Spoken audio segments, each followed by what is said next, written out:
ত্রয়োদশ জাতীয় সংসদ নির্বাচনের প্রচারণার অংশ হিসেবে আগামীকাল খুলনা ও যশোরে জনসভায় যোগ দেবেন বিএনপি চেয়ারম্যান তারেক রহমান। খুলনার খালিশপুরের প্রভাত স্কুল মাঠে এরই মধ্যে মঞ্চ তৈরির কাজ শুরু হয়েছে।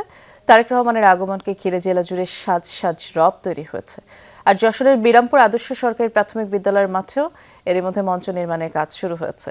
মাঠের চারপাশে প্রবেশ, প্রস্থান পথ, শৃঙ্খলা রক্ষা, নিরাপত্তা, জরুরি সেবার বিষয়গুলো বিশেষ গুরুত্ব দিয়ে সাজানো হচ্ছে। এর আগে 2011 সালে যশোরে সবশেষ ভাষণ দিয়েছিলেন সাবেক প্রধানমন্ত্রী বেগম খালেদা জিয়া। দীর্ঘ সময় পর দলের শীর্ষ নেতৃত্বের এই জনসভা বিশেষ গুরুত্ব পাচ্ছে দলীয় অঙ্গনে। শিক্ষা খাতে তার মায়ের যে অবদান, সেই অবদানের সেই উন্নয়নের ধারাবাহিকতা তিনি অব্যাহত রাখবেন।